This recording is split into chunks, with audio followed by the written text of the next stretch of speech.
성령 받은 신자의 생활. 행 2장 43절 47절. 43절. 사람마다 두려워하는데 사도들로 말미암아 기사와 표적이 많이 나타나니. 44절. 믿는 사람이 다 함께 있어 모든 물건을 서로 통용하고. 45절. 또 재산과 소유를 팔아 각 사람의 필요를 따라 나눠주며. 46절. 날마다 마음을 같이하여 성전에 모이기를 힘쓰고 집에서 떡을 떼며 기쁨과 순전한 마음으로 음식을 먹고. 47절.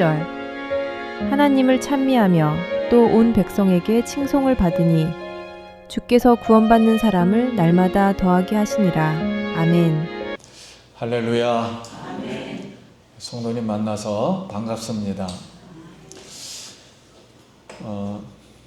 우리 추석 명절이 돌아오는데 온 가족들 다 건강하고 행복과 웃음이 넘치는 우리 추석 명절 맞이하길 기도합니다.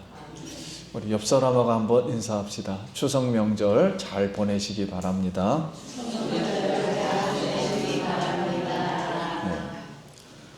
네, 다음 주 주일날 거의 볼 것 같은데요. 그래도 못 보실 분이 있을 것 같아서 오늘 인사합니다. 자, 이제 오랫동안 이 이스라엘, 즉 민족적이고 전통적이며 유대교 안에서 구약의 종교적 율법과 계명에 젖어 있던 이 사람들이 오순절날 성령을 받고 새로운 예수, 새로운 공동체, 새로운 복음, 새로운 성령, 이것을 받으면서 그들은 과연 어떤 신앙생활을 하였을까? 그래서 오늘 말씀의 제목이 성령 받은 신자의 생활입니다. 한번 같이 제목 따라해 볼까요? 성령 받은 신자의 생활. 이들은 도대체 성령 받은 사람들은 어떻게 생활하는가? 그럼 42절 말씀에 그들이 사도의 가르침을 받아 서로 교제하고 떡을 떼며 오로지 기도하기를 힘쓰니라 그랬습니다. 자, 이 말씀 속에는 성령 받은 신자들의 생활 4가지 모습이 기록되어 있습니다. 그러면 성령 받은 신자의 생활은 어떠했는가? 첫째는 성경 말씀을 배우는 생활입니다. 성령을 받고 예수님의 은혜를 체험한 사람은 먼저 무엇을 해야 하는가 했을 때 교회의 신자가 되면 제일 먼저 무엇을 해야 하나요? 교회의 신자가 되면 사도의 가르침을 받아 성경 말씀을 배우는 일입니다. 성경 말씀을 배우는 거 없이 어떤 신앙을 잘하기 위해서, 영적 체험을 하기 위해서 추구하면 흥분은 있어요. 뭔가는 나타납니다. 그러나 뿌리가 없고 감정은 있으나 영이 없는 겁니다. 그 안에는. 그래서 성경 말씀은 신앙생활의 뼈대와 씨앗과 같습니다. 그래서 성령 받은 120명의 신자는 누구에게 말씀을 배웠습니까? 사도들에게 말씀을 배웠습니다. 그러면 사도는 어떤 사람들이었습니까? 이 사도는 예수님과 함께 생활하며 말씀과 행동을 배웠어요. 예수님이 3년간 무슨 말을 했으며 무슨 삶을 살았는지를 배운 거예요. 그러면 오늘 우리에게도 누구에게 성경 말씀을 배웠느냐, 어디서 배웠느냐가 상당히 중요합니다. 그러면 사도들에게 배운 하나님 말씀은 어떤 내용이었을까 하는 거예요. 그 신자들은 계속 매일 모였다 그랬으니까 말씀을 배우긴 배웠어요. 근데 무슨 말씀을 배웠을까? 우리 사도행전에 보면 베드로의 설교와 빌립의 설교와 스데반의 설교를 살펴보면 성령 받은 신자들이 무엇을 배웠는지 세 가지로 짐작할 수 있습니다. 그 내용을 요약하면, 하나는 그들은 구약의 모든 성경 말씀이 예수님에 대해서 말씀한다는 걸 배웠어요. 구약 지금까지는 예수님을 빼놓고 구약을 배웠어요. 그런데 이제 예수님이 누구인가를 배우는 겁니다. 구약은 예수님과 연결되어 있다. 그래서 구약의 모든 예언의 말씀은 예수님과 연결되어 있고, 예수님은 창세전에 하나님 마음속에서 있었던 영이시다. 말씀하시는 영이시다.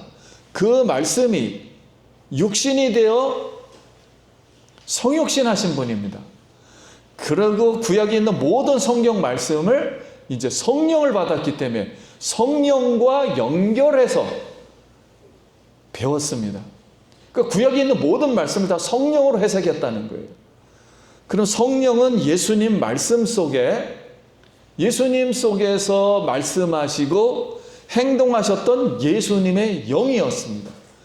그러고 보면 성령 받은 신자는, 즉 성령, 즉 예수의 영, 하나님의 영, 이것은 본질이 같은 하나였다는 것을 알게 되었어요.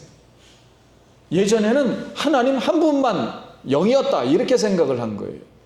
근데 지금은 예수의 영과 성령과 하나님의 영은 하나다, 이것을 배우게 된 것입니다. 그러면 성령 받은 신자는 예수님의 생애에 대해서 배웠습니다. 우리 신앙생활이 뭔가 했을 때 우린 자꾸만 내가 무슨 행위를 한다라는 그런 생각을 많이 해요. 물론 맞죠. 그러나 본질은 예수의 생애를 배우는 겁니다. 왜냐하면 그들은 예수님과 함께 살았던 사람으로 예수님의 탄생이 무엇이며, 사역이 무엇이며, 죽음이 무엇이며, 부활이 무엇이며, 승천이 무엇이며, 최후의 명령이 무엇이며, 다시 오시는 예수, 재림에 대해서 배웠습니다. 그리고 세 번째는 오순절날에 임했던 성령 사건에 대해서 배웠어요. 도대체 오순절날에 왜 성령이 이 땅에 오셨는가? 그러면 여러분, 이 오순절날은 절기라고 말합니다. 오늘날 많은 사람들은 절기를 오해를 하고 있어요. 절기하면 무조건 되고 이렇게 곡식을 거뒀으니까 감사해야 된다는 이런 단순한 생각을 하고 계세요. 근데 성경에서 말하는 절기는 전혀 그런 뜻이 아닙니다. 절기는 예수님에 관한 역사예요. 예수님이 이 지구를 이렇게 움직이겠다는 역사를 말한 것입니다. 그래서 창세기 1장 14절에 사시사철을 말했는데 그건 사시사철을 말한 게 아니에요. 절기를 말한 것입니다. 그러면 예수님에 관한 이 예언이라면 오순절이, 그럼 구약에는 절기가 7절기가 있었거든요. 7절기가. 그럼 유월절, 예수님의 십자가. 오순절, 성령이 오심. 나팔절, 예수님이 재림하겠다고 하는 나팔, 선포. 대속죄일, 이 지구상의 모든 것을 하나님 이 구원을 시키고 하나님께 바치는 날, 대속죄일. 수장절, 하나님의 백성을 천국에 이제 수장시키는, 즉 천국으로 들여보내는 절기. 초막절, 거기서 영원히 하나님과 즐거워한다는 초막절. 그 다음에 안식일. 안식일은 매주일마다 있는 거예요. 이건 하나님이 영원한 안식을 우리에게 허락하셨다라는 그 안식. 이 모든 것은 다 예수 그리스도의 모형이, 앞으로 예수님이 이런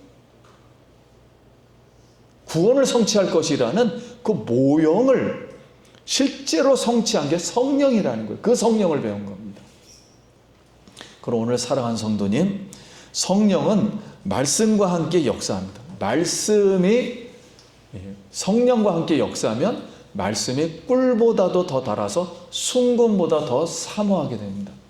오늘 성경 말씀을 배워서 우리 성도님 영혼이 소송하고 말씀을 행하여서 복을 받길 예수님의 이름으로 기도드립니다. 그럼 성령 받은 신자는 어떤 생활을 했는가? 둘째는 서로 교제를 하였습니다. 여기서 있는 교제란 무슨 뜻입니까? 우리 세상에서 세상 사람은 식사하는 거, 술자리 하는 거, 그리고 음악회 가는 거 같이 뭐 예술적, 문화적, 정치적 활동을 함께 하는 거예요. 그러나 성령 받은 신자의 교제라는 단어는 우리 고린도전서 13장 13절에 주 예수 그리스도의 은혜와 하나님의 사랑과 성령의 교통하심이 그랬는데 여기 교제라는 뜻이에요. 교제하심이 너희 무리와 함께 있을지어다. 자, 이 하나로 합치겠습니다. 이 고린도전서 13장 13절을 가지고 오늘날 한국교회는 축도를 하는 거예요. 이 근거에 의해서 축도를 하고 있는데 여기서 성령의 교제하심이 있을지어다 그랬거든요. 그러니까 굉장히 중요하죠. 축도의 세 가지 중에 한 가지인가. 성령을 대표하는 것이 교제예요. 교제. 그러면 성령으로 하나 되고 서로 협력하고 연결하고 성장하고 세워져가는 성령 한 몸 공동체를 의미하는 거예요. 이 교제는. 그럼 성령 한 몸 공동체는 서로의 은사, 섬김 봉사를 존중하는 거예요. 그리고 상처 주지 않고 서로 먼저 섬겨주고 세워주고 예수 그리스도의 몸으로 하나 되는 말과 행동으로서 성령으로 교제하는 겁니다.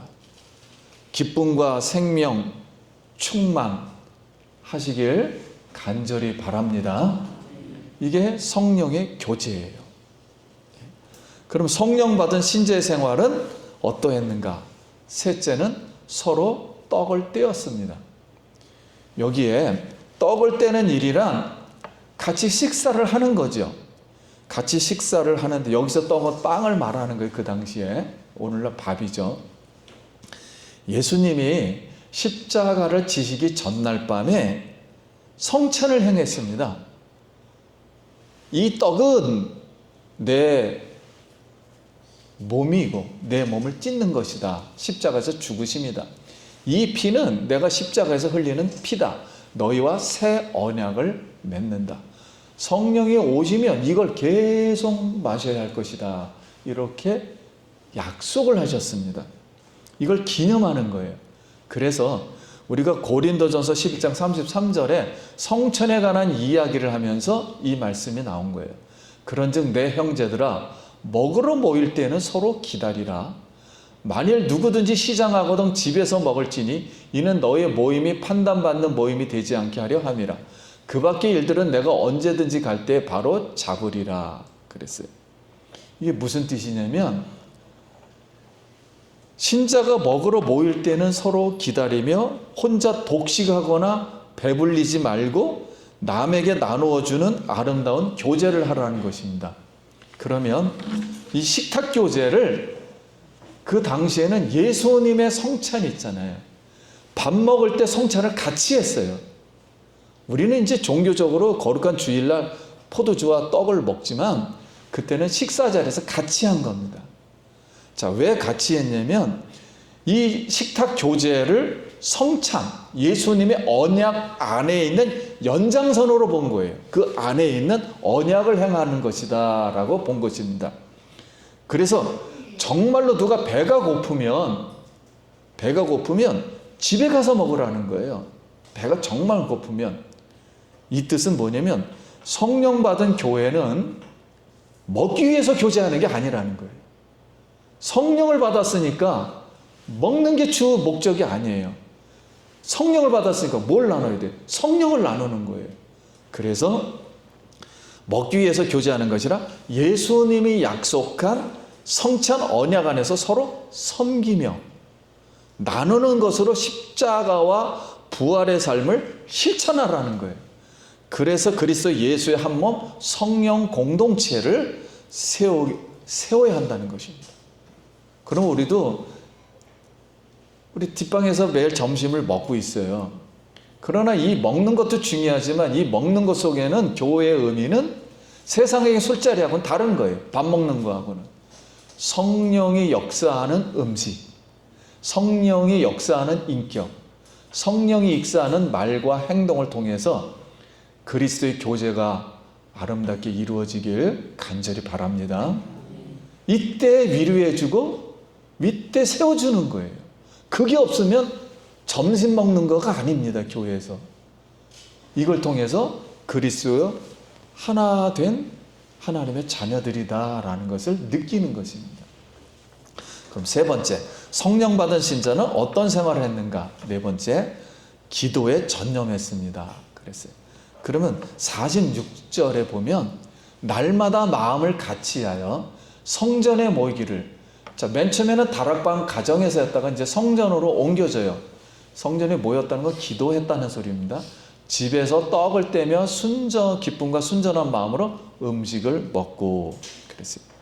그 여기서는 성전에 가서는 같이 기도를 열심히 했어요. 그러면 개인 기도도 열심히 했겠지만 여기서 말하는 개인 기도는 같이 모였다는 거예요.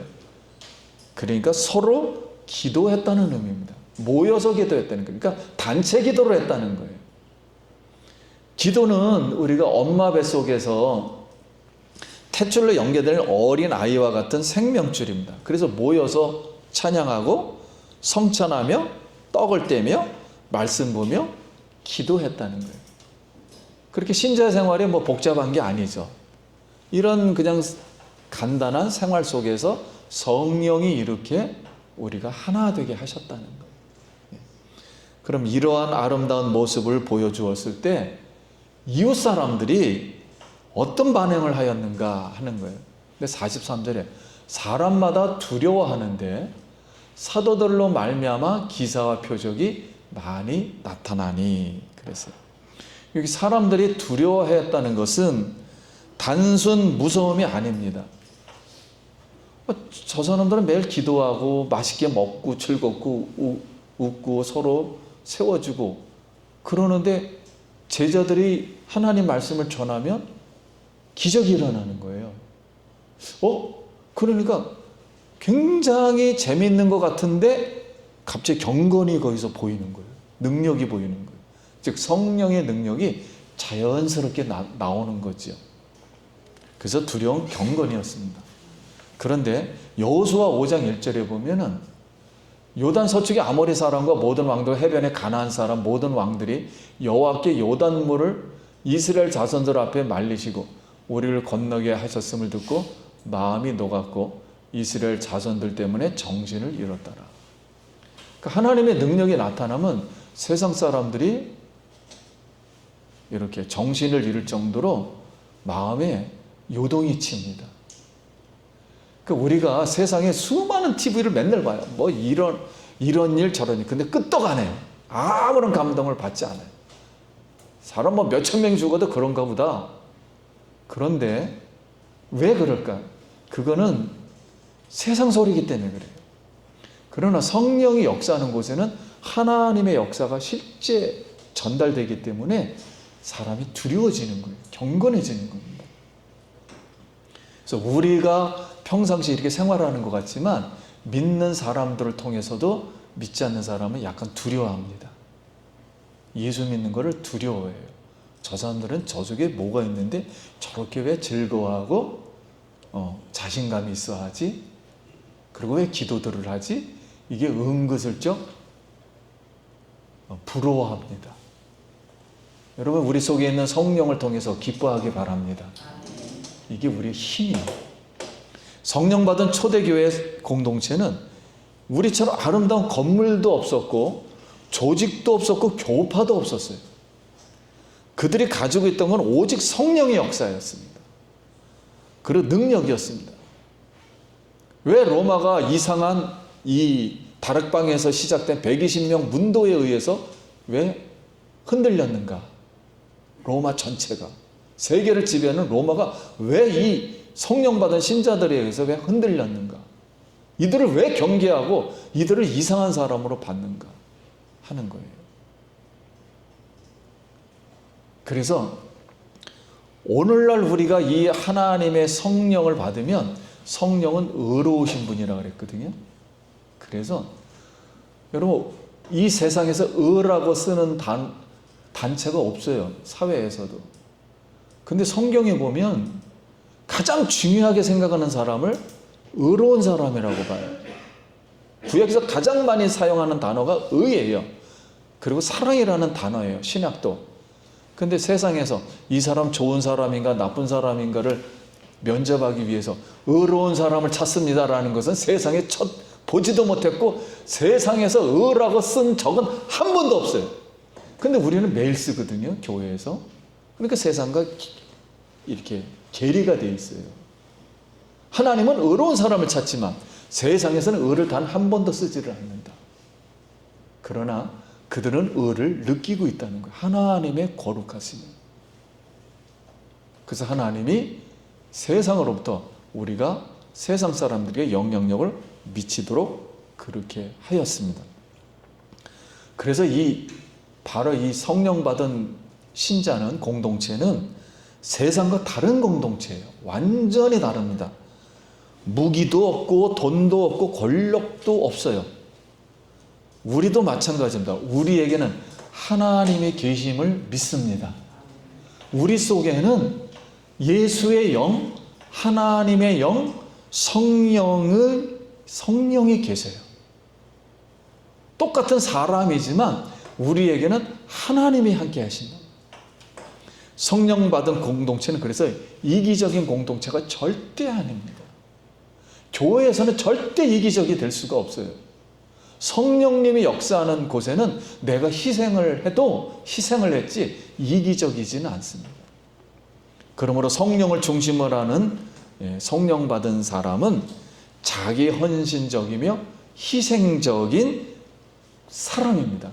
그리고 희생적인 공동체가 되는 거예요. 건물이 크다 그래서 그게 성령 받은 공동체라고 볼 수가 없어요. 사람이 수만 명이 몰려든다 그래서 성령에 의해서 올 수도 있지만 꼭 그 공동체가 성령 받은 공동체다, 성령이 충만한 공동체라고 볼 수가 없습니다. 이기적이라면. 자기 희생적이며 자기 헌신적이어야 돼요. 그래서 초대교회 이 성령 받은 신자들은 서로 자주 만나서 말씀을 배웠어요. 그리고 교제를 하고 서로 떡을 떼며 심지어는 재산과 소유를 팔아 각 사람의 필요에 따라 나눠줬어요. 필요하면 나눠주는 거고 필요 없으면 안 나눠주는 거예요. 필요한 대로 문물교환하는 겁니다. 서로 기도하며 남을 먼저 생각하며 배려하고 존중하고 희생하고 헌신했습니다. 저도 인생을 오래 살면서 느낀 게 아무리 가정생활을 하든 교회 생활을 하든 사회생활을 하든 상대방을 상당히 존중해 줘야 됩니다. 왜냐하면 이 사람만큼 특별한 사람이다. 이 사람만이 가지고 있는 특별성을 인정해 줘야지 그 존중해 주지 않고 배려해 주지 않으면 이렇게 관계가 오래 가질 못해요. 그래서 성도님들, 먼저 우리가 신앙이라는 것 이전에 하나님이 가지고 있는 원뿌리, 원형은 서로를 존중하고 서로를 배려하고 서로를 인정하고 서로를 사랑해 주는 거예요. 그런 공동체 되길 예수님의 이름으로 축원합니다. 그럼 47절 말씀. 하나님을 찬미하며 또 온 백성에게 친송을 받으니 주께서 구원받는 사람을 날마다 더하게 하시니라 그랬어요. 성령 받은 사람들은 하나님을 찬미했습니다. 근데 대부분 사람들이, 처음 나온 사람들이 교회 나오면 이제 교회마다 신나게 찬송하는 곳도 많고 느릿느릿 찬송하게 하는 데도 많고 그런데 그 마음이 좀 시끄러워하는 사람들은 왜 이렇게 찬송을 하느냐 하고 싫어하기도 하고, 조용한 사람은 또 조용하게 찬송하는 걸 좋아해요. 근데 또 활달한 사람은 또 신나서 밝은 모습을 또 좋아합니다. 아무튼 교회는 기뻐했어요. 찬미했어요. 하나님을 아무튼 마음속으로 어떻게 했는지 아무튼 기뻐서 찬미했습니다. 그리고 입술로 찬양하고 마음으로 찬양을 했습니다. 그래서 우리 찬양을 할 때 기쁘고 마음으로, 입술로 찬미할 수 있기 바랍니다. 그래서 온 백성에게 칭찬과 존경과 사랑을 받았습니다. 그러니까 예루살렘 교회는 그럼 왜 그랬을까? 여러분, 교회에서 이기적인 모습이 보고 막 너무 시끄럽고 다른 사람에게 방해가 되고 그러면 칭송을 안 하겠죠. 그런데 예루살렘 교회는 찬송도 하고 뭐 할 거 다 했는데 칭찬과 존경과 사랑을 받았다는 거 보니까 교회가 순결했기 때문에 그래요. 아, 저 사람들은 순수하게 하는 거구나. 우리를 해칠 생각이 없구나. 우리를 방해할 생각이 없고 정말로 순수한 마음으로 우리를 도와주고 있구나. 순수하게 하나님을 잘 믿음을 간직하고 있구나. 이런 모습이 보이니까 친송하고 찬송을 그들이 받아주지. 거기 이기심이 잔뜩 있으면 이 사람들이 사람인지라 왜 모르겠습니까? 야, 저놈의 교회는 뭔 이렇게 욕심들이 많냐? 막 이런 생각들을 잔뜩 하겠죠. 우리의 마음을 순결한 마음을 가지고 성령과 함께 순결한 생활을 할 수 있길 간절히 바랍니다. 그래서 선교할 때 뱀가처럼 지혜롭고 비둘기같이 순결하라 그랬어요. 선교할 때 선교 전략 중에 하나입니다. 그래서 사도행전 저자는 그러면 오늘 이 성령 받은 이 공동체에 특별히 아주 강조를 많이 하게 있는 게 물질에 관해서 엄청 강조를 하면서 끄집어냈어요. 아니, 성령 받은 신자들이 생활한 거 중에 다른 거를 많이 강조를 해줬으면 좋겠는데 서로 나누고 뭐 소유를 팔고 뭐 같이 했다는 거예요. 이렇게 잠깐 물질 문제를 너무 많이 다뤄놨어요. 초대교회에. 그런 저자의 의도가 있는 거죠. 하나님의 의도. 그러면 디모데전서 6장 9절에 보면 부활에 하는 자들은 시험과 올무와 여러 가지 어리석고 해로운 욕심에 떨어지나니 곧 사람으로서 파멸과 멸망에 빠지게 하는 것이라. 돈을 사랑하면 일만하게 뿌리가 되니 이것을 탐내는 자들은 미혹을 받아 미움에서 떠나 많은 근심으로 자기를 찔렀도다. 하나님 아버지 앞에서 정결하고 더러움이 없는 경건은 곧 고아와 가부를 그 환난 중에 돌보고 또 자기를 지켜 세속에 물들지 아니하는 그것이니라 그랬어요. 그러니까 누가는 성령 받은 공동체를 세상 세속주의와 비교를 하면서 여러분, 우리가 세상이 무엇입니까? 좀 쉽게 말하면 세상에선 뭐 되는 거예요? 부자 돼서 뭐예요? 자랑하는 거. 권력 잡아서 자기 높이는 거, 교만하는 거. 명예 해가지고 자기 자랑하는 거. 나 물질 많아서 다른 사람 깔보는 거. 이게 세상의 목적이에요. 근데 성령 받은 공동체는 그거와 구별을 시킨 겁니다. 세상에 있는 물질주의를 경계시킨 거예요. 성령이 오시면 물질이 아름답게 변해서 타인에게 배려를 하고 존중을 해주고 타인에게 쓰임을 받게 하고 이웃을 섬겨주고 이웃을 잘되게 하고 그래서 서로가 뭐요? 하나가 되게 되는 거예요. 하나님 나라의 하나됨. 이것이 성령 받은 공동체가 다르다는 것을 강조하기 위해서 특별히 물질을 많이 이렇게 끄집어냈던 겁니다. 그러니까 한마디로 세속주의와 물질주의에 물들지 말라. 황금주의에 너무 목숨 걸지 말라. 성령이 역사하시면 성령에 의해서 새롭게 우리가 변화되고 새로운 물질과 새로운 나라와 새로운 마음이 다시 생겨서 하나님께 영광 돌릴 줄 믿습니다. 거기에는 하나님의 반드시 기적이 나타나게 돼 있습니다. 여러분, 이 새로운 성령 공동체를 통해서 새로운 천국을 체험하고 새로운 기적들이 일어나길 예수님의 이름으로 축원합니다. 말씀 마칩니다. 사랑하는 성도님, 성령 받은 우리는 세속적 물질주의를 경계하고 현 세상의 성령의 통치를 받아 하나님 나라를 확장하는 선교지향적인 사고로 이웃을 섬겨서 이웃으로부터 칭송받고 구원받는 사람을 더하는 우리 한몸 성령 공동체, 우리 예수 기쁨 교회 성도님 되시길 예수님의 이름으로 축복합니다. 우리 기도하겠습니다.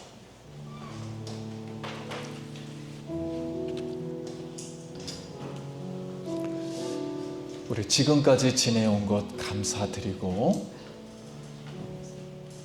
교회는 예수님이 오시는 그날까지 승리할 것입니다. 내 속에 있는 성령님은 우리를 영생에 이르게 하실 것입니다. 우리 부족한 것도 다시 회복시켜 주실 것입니다. 성령님 의지하고 다시 한번 감사기도 할 수 있기 바랍니다. 하나님의 은혜를 감사합니다. 오늘도 성령 받은 신자의 생활을 통해서 우리가 다시 한번 우리 속에 있는 성령을 의지하고 성령이 나의 힘이시라는 걸 깨닫고 하나님의 아름다운 모습을 보여서 당신의 교회가 이웃으로부터 또 성도님들과 함께 하나 되는 성령 한 몸 공동체가 되어 하나님께 영광 돌리고 기적이 일어나며 복을 받는 귀한 역사가 있게 하여 주시옵소서. 예수님의 이름으로 기도드립니다. 아멘.